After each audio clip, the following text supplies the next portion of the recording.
Hello students, मैं मनीष आपका physics teacher और आज हम शुरू करेंगे अपना आखिरी पार्ट इस यूनिफॉर्म सर्कुलर मोशन के एप्लीकेशन का। जैसे पिछले वीडियो में हमने देखा था कि application of uniform circular motion में जो हॉरिजॉन्टल सर्कल वाले एप्लीकेशन थे, जैसे कि vehicle on a banked road या फिर ऑन अ हॉरिजॉन्टल ट्रैक या फिर इन अ वेल, ऐसी कुछ चीजें हमने डिस्कस की थी। लेकिन अब हम उस हॉरिजॉन्टल सर्कल को वर्टिकल सर्कल में बनाएंगे। जैसे कि पिछली बार हम एक एग्जांपल डिस्कस कर रहे थे कि अगर हम एक स्ट्रिंग में एक पत्थर बांधें और उसे गोल गोल घुमाएं, सपोज एक सर्कुलर डायरेक्शन में, तो वो एक हॉरिजॉन्टल सर्कल कब होगा? जब हम उसे इस पोजीशन से घुमाते हैं ऐसे। और वो वर्टिकल सर्कल कैसे होगा? जब हम उसे इस पोजीशन से घुमाएंगे। या फिर किसी ने जनरली एयरफोर्स के जो पायलट होते हैं वो उस प्लेन को जब लिफ्ट ऑफ करवाते हैं तो वो ऐसे ट्रिक्स करते हैं उसे यूनिफॉर्म वर्टिकल सर्कुलर मोशन में घुमाने का। तो अब हम यहां पे क्या कंसीडर करेंगे पहले कि अगर यूनिफॉर्म सर्कुलर मोशन में हम किसी चीज पर स्ट्रिंग बांधकर उसे घुमाते हैं तो उस स्ट्रिंग पर टेंशन अलग अलग पॉइंट पर अलग अलग आएगा। ठीक, तो पहले उस हॉरिजॉन्टल सर्कल से हम वर्टिकल पर पहुंचते हैं। तो पहले हमने नॉर्मली पूरा हॉरिजॉन्टल सर्कल बनाया था जहां पर हमारा जो रेडियस है वो कंप्लीट, जो हमारा स्ट्रिंग होता है वो कंप्लीटली हमारा रेडियस था, सेंटर से हमारे सरकमफेरेंस का डिस्टेंस। लेकिन यहाँ पे एक और चीज है, कोनिकल पेंडुलम, जिसमें हम जो वो रेडियस है उसको अब छोटा करेंगे। एक ऐसा पेंडुलम जो एक ऐसा हॉरिजॉन्टल सर्कल बनाएगा जो अपने एक्सिस ऑफ रोटेशन से एक एंगल पर हो, उसे हम पहले डिस्कस करते हैं कि ऐसे पेंडुलम का टाइम पीरियड और ऐसे पेंडुलम का फ्रीक्वेंसी हम कैसे निकाल सकते हैं। ठीक, तो देखिए जैसे कि ये डायग्राम सब लोग देख सकते हैं। डायग्राम में क्या दिया हुआ है? नॉर्मली यहां पर जो हमने कंसीडर किया है कि ये जो है ये आपका स्ट्रिंग है और अगर हम इसे एक ऐसे हॉरिजॉन्टल सर्कल में घुमाएं कि ये एक इमेजिनरी कोन बनाएगा। ठीक, तो अगर ये एक इमेजिनरी कोन बना रहा है तो क्योंकि ये एक पीरियोडिक मोशन है, क्योंकि बार बार उसी सर्कल को रिपीट करेगा, इसका मतलब इसका कुछ ना कुछ टाइम पीरियड और फ्रीक्वेंसी बिल्कुल होना चाहिए। तो अगर मैं यहाँ पे कुछ कंपोनेंट्स कंसीडर करूं तो जैसे ये mg है, ये t sin थीटा है, ये t नॉट है और ये जो t cos थीटा है, एक्चुअली एक मिनट, ये जो t cos थीटा है ये इसका पार्ट है, यहाँ पर है t नॉट cos थीटा। ठीक, तो हम अब इस कंपोनेंट को थोड़ा सा इक्वेट करेंगे। कैसे? देखिए कि नॉर्मली ये जो है यहाँ से लेके यहाँ तक ये हमारा लेंथ था, ठीक है, ये पूरा लेंथ है। लेकिन इसी लेंथ की वजह से हम पर टेंशन है, जो भी स्ट्रिंग होगा उस पर टेंशन किस वजह से होता है कि इस पर कितना ज्यादा मास लटका हुआ है या कितना ज्यादा वेलोसिटी से हम उसे एक कोनिकल पेंडुलम में घुमा रहे हैं। तो यहां पर क्या हो जाएगा कि इस पर जो हमारा टेंशन है वो हमारा टी नॉट है और इसका वर्टिकल कंपोनेंट है टी कॉस थीटा और हॉरिजॉन्टल कंपोनेंट होगा टी साइन थीटा। वैसे ही अगर ये हमारा लेंथ है यहां से लेके यहां तक, तो इसका हॉरिजॉन्टल कंपोनेंट क्या हो जाएगा? यहां से लेके यहां तक ये हमारा हॉरिजॉन्टल कंपोनेंट हो जाएगा T not, sorry L not sine theta और ये हमारा एल नॉट कॉस थीटा। अब हम अगर यहां पर कुछ कंपोनेंट्स को इक्वेट करें तो क्या होगा? ये टी कॉस थीटा और एम जी एक दूसरे से इक्वेट होगा, क्योंकि फिजिक्स में जो अपोजिट फोर्सेस होते हैं वो एक दूसरे को कैंसिल आउट करते हैं। तो T naught is equals to M G, ये हमारा पहला इक्वेशन है। दूसरा इक्वेशन क्या होगा? टी साइन थीटा हमारी किस चीज के बराबर होगा?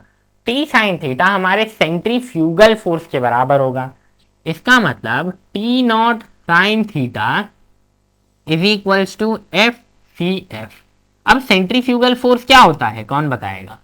सेंट्रीफ्यूगल फोर्स एक ऐसा फोर्स है जो डायरेक्टेड आउट टूवर्ड सेंटर है, जिसे हम एक सेंट्रीफ्यूगल का नॉर्मल रिएक्शन फोर्स मानते हैं। जो मैंने पहले वीडियो में आपको बताया था कि एक मैरी गो राउंड पर अगर कोई खड़ा हो जाए और अपनी आंख बंद कर ले तो उसे ऐसा महसूस होगा कि वो डिस्प्लेसमेंट कर ही नहीं रहा है, स्टेशनरी है। इसका मतलब ही यही होता है कि इक्वल एंड अपोजिट फोर्सेस लग रहे हैं।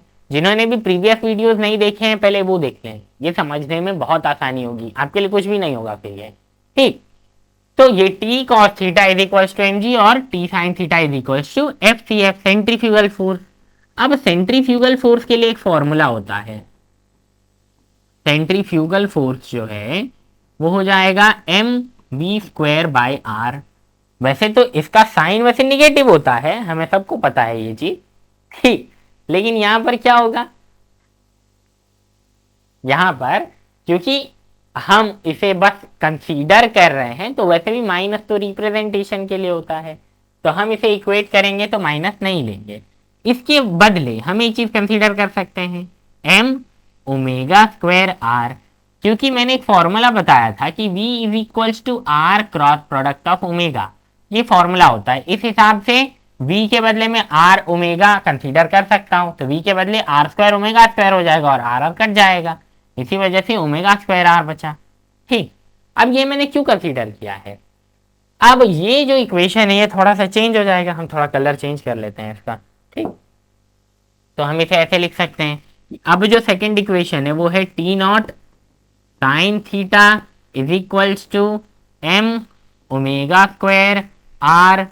ठीक, तो T sine theta is equals to M omega square R, और एक है हमारा T cos theta is equals to M G. अगर हम इन दोनों इक्वेशन को डिवाइड करें तो हमें क्या मिलेगा, अगर इन दोनों इक्वेशन को हम डिवाइड करेंगे तो ये हो जाएगा M omega square R divide by M G is equals to T naught sine theta divide by T naught cos theta.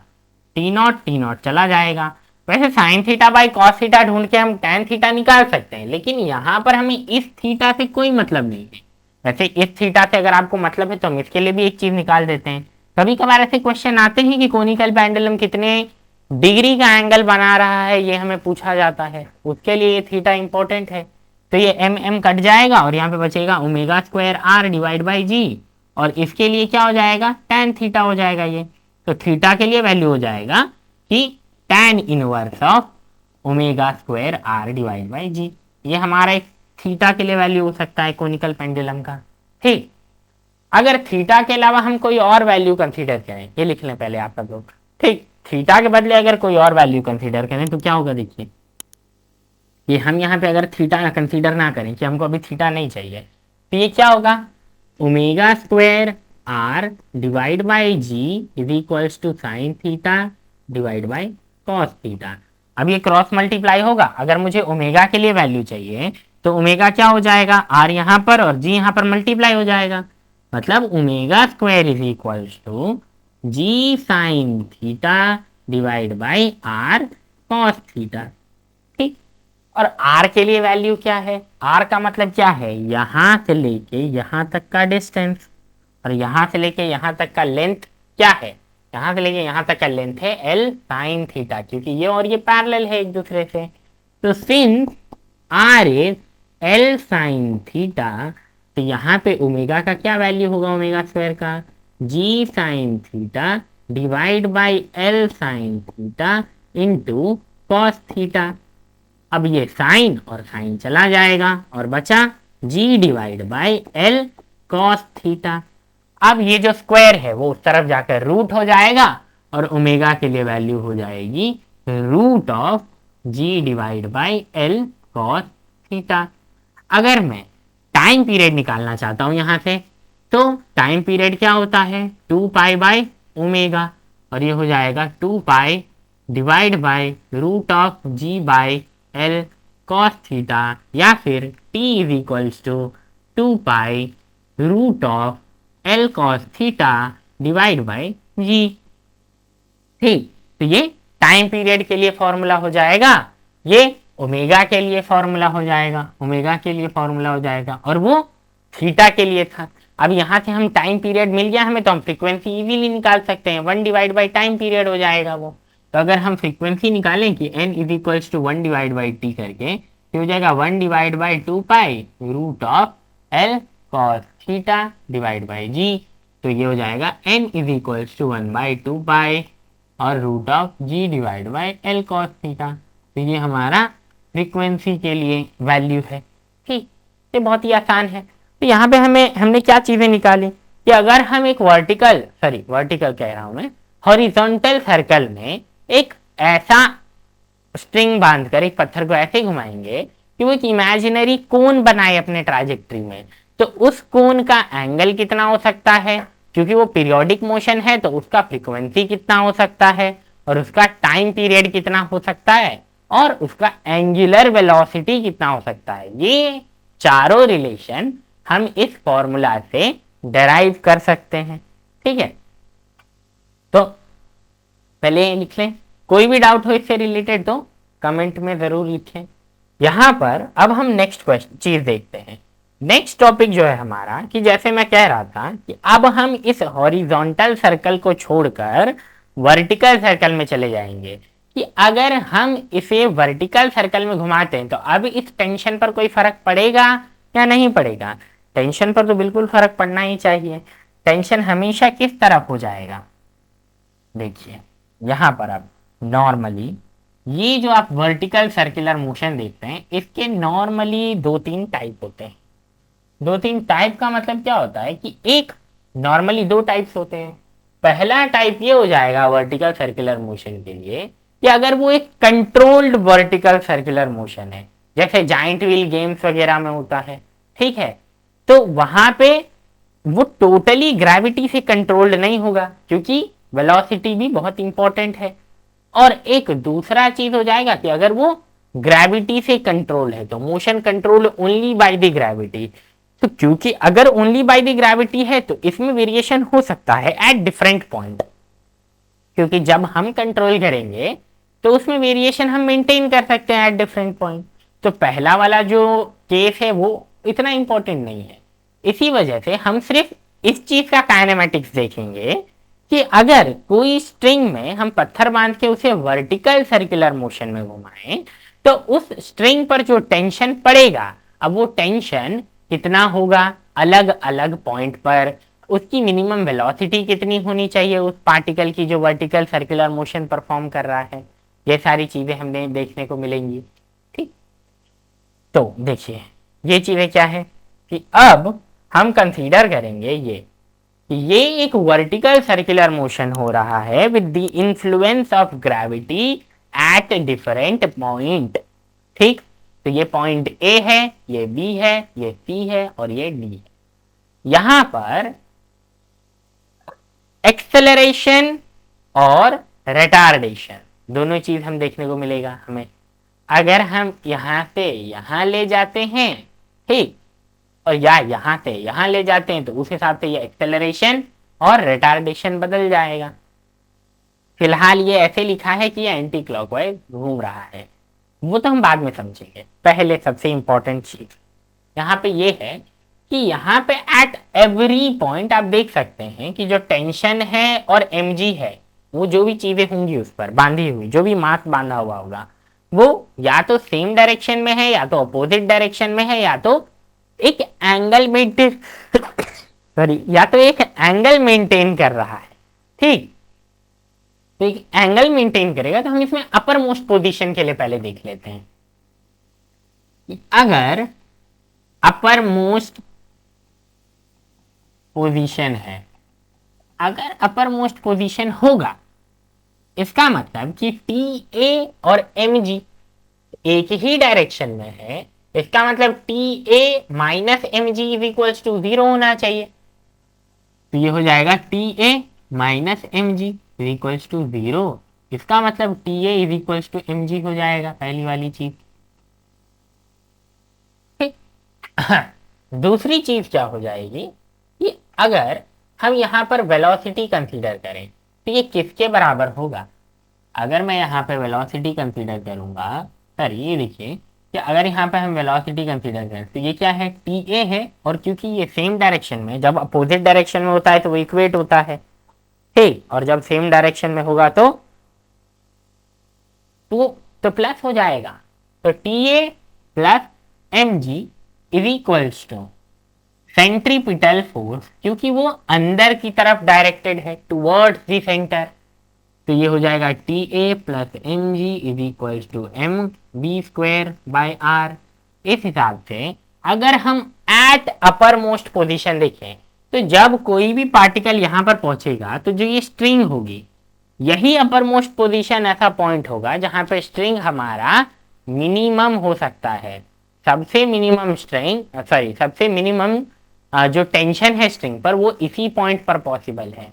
इसका मतलब कि since T A is equals to 0 therefore M G is equals to M V square by R, और R M G divide by M is equals to V square, M M cut जाएगा और V minimum at A position ये कितना होगा, R G का root. ये हमारी पहली चीज है जो कि हमें बाद में बहुत काम आने वाली है, तो ये आप लिख लें। यहां से हमें क्या पता चला कि जब हमारा टेंशन 0 हो जाएगा एट अपर मोस्ट पोजीशन, तो जो v का मिनिमम वेलोसिटी होगा, velocity at the upper most position, minimum velocity किस चीज का, कि वो यहां से घूम के नीचे आए, यहां से नीचे गिर ना जाए, ठीक है। तो उस सर्कुलर मोशन को मेंटेन करने के लिए जो मिनिमम वेलोसिटी रिक्वायर्ड होगी वो है v minimum is equals to root of R G, ठीक। ये ए का है। अगर मैं यहाँ पे दूसरी चीज कंसिडर करूंगी कि एट लोअर मोस्ट पोजीशन, यहां पर बी पर at lower most position, lower most position के लिए क्या होगा, यहां पर क्या है टी बी, और ये जो एम जी है ये अपोजिट है। इसका मतलब कि टी, यहां पे जो टी बी है, टी बी प्लस क्या होगा, M V square by R is equals to M G हो जाएगा अपोजिट, मतलब T B minus M G is equals to M V square by R, ठीक।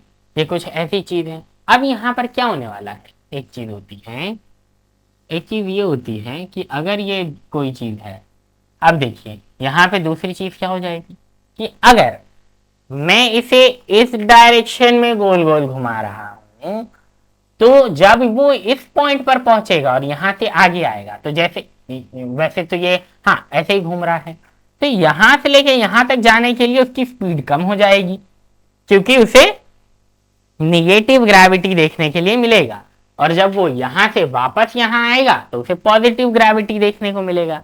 इसीलिए यहां पे एक्सेलरेट और यहां पे रिटार्डेशन, ठीक। तो अगर यहां पर हमने कंसीडर किया TV minus M G is equals to centripetal force which is M V square by R, तो मैं अब यहां पर क्या कंसीडर कर सकता हूं कि जो ग्रेविटेशनल पोटेंशियल होगा ऊपर से नीचे आते वक्त वो डायरेक्टली चेंज इन काइनेटिक के बराबर होगा, क्योंकि ऊपर भी वेलोसिटी 0 नहीं है। इसका मतलब वेलोसिटी काइनेटिक ऊपर पूरी तरीके से 0 नहीं होगा। अगर मैं यहां पे चेंज इन एनर्जी कंसीडर करूं कि चेंज इन एनर्जी, तो चेंज इन एनर्जी क्या होगा, चेंज इन एनर्जी कि जो ग्रेविटेशनल पोटेंशियल है एम जी एच ना, और यहाँ पे एच कितना होगा, ये रेडियस और पूरा ये रेडियस, क्योंकि वो यहां से यहां आएगा, मतलब 2r is equals to half M V A का square minus half M V B का स्क्वायर, ठीक। तो अगर यहाँ पे एम एम तो कॉमन हो सकता है, तो ये हो जाएगा M G 2r is equals to half M common लेकर V A square minus V B square, ठीक है, sorry V A square minus V B का स्क्वायर, और ये यहाँ पर क्रॉस मल्टीप्लाई होगा तो 2m G 2r divide by m is equals to V A square minus V B square, और ये m कट जाएगा, 2 2 दा 4 और ये हो जाएगा 4rg, और 4rg हमारा क्या है, V A square minus V B square का वैल्यू, ठीक। ये बहुत इंपॉर्टेंट है।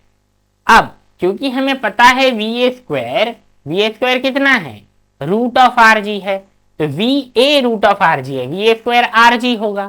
तो अगर मैं यहाँ पे वी ए लिखूं तो ये क्या हो जाएगा, चेंज होके इस तरफ आकर पॉजिटिव हो जाएगा तो उस हिसाब से इसे मैं यहां लूंगा और इसे यहां लूंगा, इसे आप इस तरीके से लिख सकते हैं उल्टा करके, कि हम फाइनल माइनस इनिशियल लिख रहे थे ना, तो M V B square minus half M V A square, और ये हो जाएगा V B minus V A और ये हो जाएगा वी का, सॉरी वी बी और वी ए का स्क्वायर, तो ये हो जाएगा वी बी और ये हो जाएगा वी ए।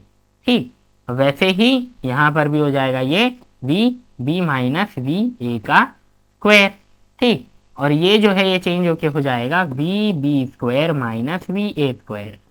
अब अगर मैं यहाँ पर ये चीजें मिटा दूं, ये सब लिख लिया होगा आपने, अगर इसके बदले एक चीज कंसीडर की जाए कि इसे मैं कंसीडर करके आगे बढ़ाऊं, तो ये हो जाएगा 4 R G equals to V B square minus V A का क्या वैल्यू है आर जी, हो जाएगा आर जी इस तरफ आके प्लस होगा 4 R G plus R G equals to V B square.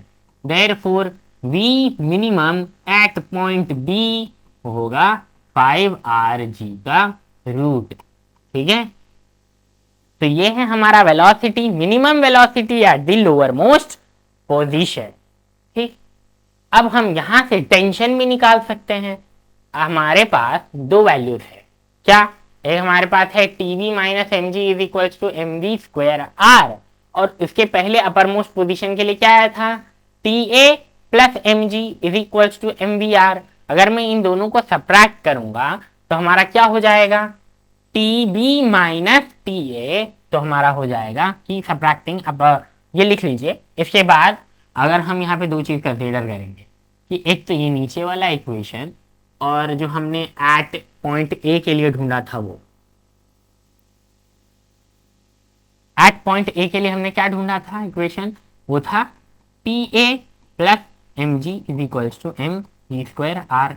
अगर मैं इसे माइनस करूं दोनों को, तो क्या हो जाएगा कि T B minus T A minus 2 M G is equals to minus plus minus हो जाएगा, क्या बचेगा यहाँ पर।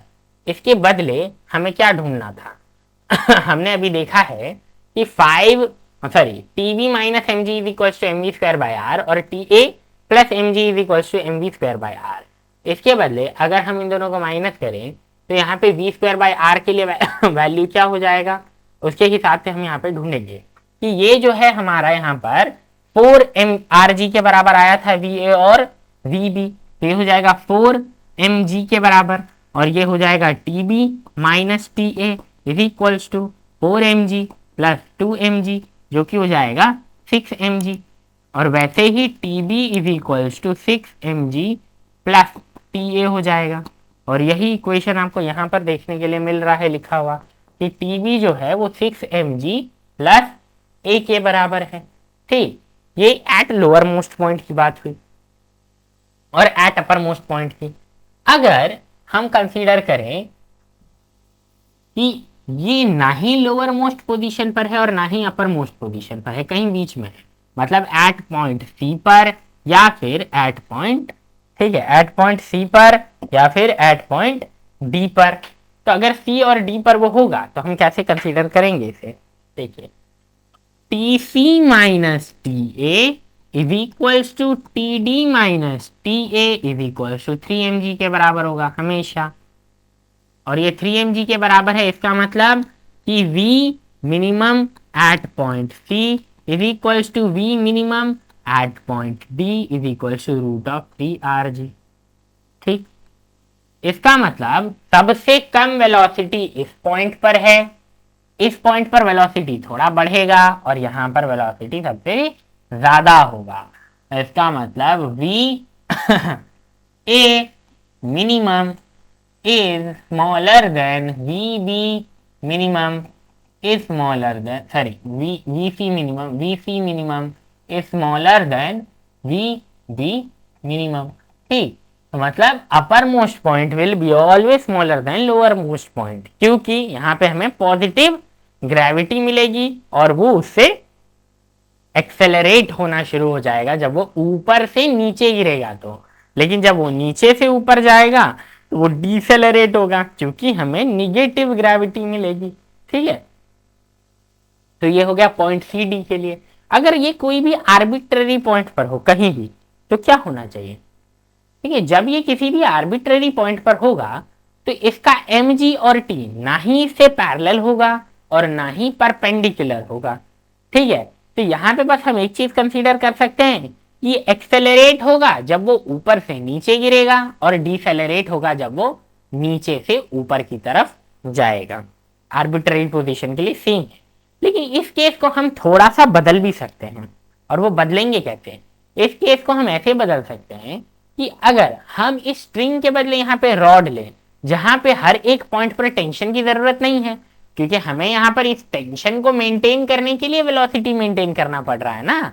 नहीं तो अगर हम वेलोसिटी मेंटेन नहीं करेंगे तो क्या होगा, अपर मोस्ट पोजीशन पर जाकर टेंशन क्योंकि जीरो होता है, वेलोसिटी अगर मेंटेन नहीं करेंगे तो वो सर्कुलर मोशन से नीचे आने के बदले गिर जाएगा नीचे।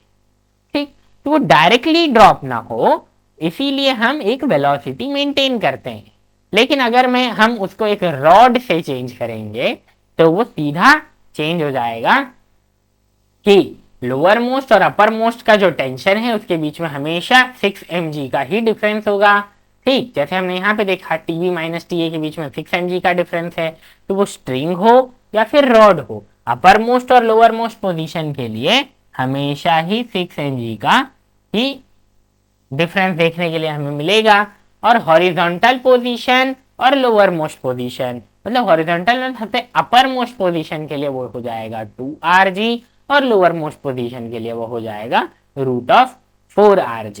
ठीक, इसका मतलब कि अगर हम रॉड को मेंटेन करें, ठीक, उस स्ट्रिंग के बदले रॉड को रिप्लेस कर दें, तो ऊपर वाला जो वेलोसिटी था वो थोड़ा और बढ़ जाएगा और नीचे वाला जो वेलोसिटी था वो थोड़ा सा कम हो जाएगा, क्योंकि ऊपर हमें एक मिनिमम वेलोसिटी मेंटेन करने की जरूरत नहीं है कि स्ट्रिंग को बचाना है कि वो टूट ना जाए या सीधे नीचे ना गिर जाए।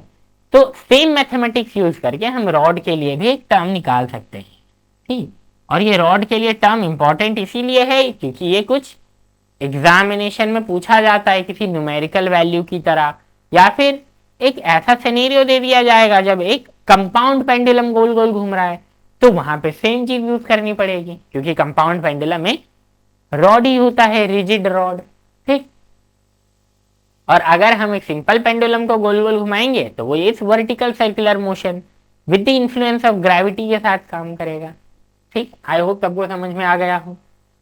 यहाँ पर ये चैप्टर जो है, जो चैप्टर में जितने भी पॉइंट्स थे एनसीईआरटी से लेकर जेईई मेंस के सिलेबस तक वो हमने कवर कर लिए हैं। अब यहाँ पर इससे रिलेटेड एक चीज और होगी, एक होता है स्फीयर ऑफ डेथ। लेकिन स्फीयर ऑफ डेथ का कोई सिग्निफिकेंस इसीलिए नहीं है क्योंकि जब हम स्फीयर कंसीडर करेंगे कि ये एक सर्कल है और इसके ऊपर हमें गाड़ी चलानी, तो जब वो इस वाले पॉइंट पर आएगा तो क्योंकि उसका mg भी नीचे की तरफ होगा और उसका नॉर्मल रिएक्शन फोर्स जो है वो ऐसा हो जाएगा, तो वो मेंटेन नहीं कर पाएगा अपना स्पीड। और अगर वो मैक्सिमम स्पीड मेंटेन करे भी तो इस पॉइंट पर क्योंकि हमारा नॉर्मल रिएक्शन और mg एग्जैक्टली एक दूसरे से परपेंडिकुलर होगा, ये नीचे गिर जाएगा, इसीलिए इसका सिग्निफिकेंस नहीं होता। तो इस पॉइंट के लिए हम वेलोसिटी कंसीडर कर भी सकते हैं, लेकिन क्योंकि ये केस ही पॉसिबल नहीं है क्योंकि हमेशा mg नीचे की तरफ डायरेक्टेड होगा। ठीक, तो हमें फ्रिक्शन लगाने के लिए सरफेस ही नहीं मिलेगा ताकि हम एक सर्कल कंसीडर कर सकें। इसीलिए स्फीयर ऑफ डेथ जो है is not possible in real life scenarios. ठीक है, ठीक, तो अब यहाँ पर एक दो एग्जाम्पल्स हैं वो देख लेते हैं। और एग्जाम्पल क्या है कि एक मास है जो एक स्ट्रिंग से अटैच है, वर्टिकल सर्कल ले रहा है with a uniform speed of 5 metre पर सेकेंड। ठीक, as shown at the point P the string breaks. तो यहाँ पे एक डायग्राम बना लेना है। सबसे पहले देखिए डायग्राम ऐसा था कि ये एक सर्कल है, ये उसका रेडियस है, कितना कहा है इन्होंने, रेडियस कितना है नहीं बताया है, बट इसका जो u है ये हमको बताया है 5 मीटर पर सेकेंड का होगा। यहाँ पॉइंट P है और यहाँ से वो ब्रेक हो गया। ब्रेक हो गया तो मैं पूछा है कि वो कितना ऊपर तक जाएगा, कितना ऊपर तक जाएगा। इसका मतलब कि यहाँ पे जो एक्सेलरेशन लगेगा वो -g का होगा क्योंकि ये ऊपर जा रहा है, और जो फाइनल वेलोसिटी होगा वो 0 हो जाएगा। तो यहाँ पे हम ये फॉर्मूला यूज करेंगे, v² = u² - 2a, s के बदले h ले लेंगे क्योंकि यहाँ पे जो डिस्प्लेसमेंट है वो ऊपर की तरफ है। और ये हो जाएगा 0 का स्क्वायर, ये हो जाएगा 5 का स्क्वायर, ये हो जाएगा 2 × 9.8। जो कि होगा माइनस में और मल्टीप्लाई बाय एच। क्योंकि यहाँ पे ग्रेविटी 10 यूज करने के लिए कहा है तो हम इसे -10 यूज करेंगे। ठीक, माइनस माइनस प्लस हो जाएगा। यह है 25 plus 20 into H, -25 divide by 20 is equals to H. ठीक, और ये हो जाएगा 5 4 ज़ा 5 5 ज़ा तो 1 और ये 1.25, मतलब h जो है वो हमारा 1.25 मीटर है। निगेटिव साइन इसीलिए आया है क्योंकि विथ रेफरेंस टू ग्रेविटी ये उल्टे डायरेक्शन में जा रहा है, इसीलिए जो हमारा यहाँ पर डिस्टेंस कवर्ड होगा वो निगेटिव डायरेक्शन में होगा। इसीलिए जो हमारा टोटल हाइट जो अटेन करेगा ये टूट जाने के बाद वो हो जाएगा 1.25 मीटर्स का। ठीक, इसके अलावा एक और चीज है, इस क्वेश्चन में आपने देखा कि ये एक सर्कुलर मोशन तो है, लेकिन यहां पर हमें लीनियर, जो रेक्टिलिनियर मोशन था उसका भी एप्लीकेशन कंसीडर करना पड़ा। और ऐसे ही होगा जब हम मर्जर यूज करेंगे दोनों चीजों का। ठीक, इसे हम कहते हैं इंटरडिसिप्लिनरी क्वेश्चन, और जनरली ऐसे क्वेश्चन पूछे जाते हैं जो कॉम्पिटिटिव एग्जाम्स होते हैं वहां पर।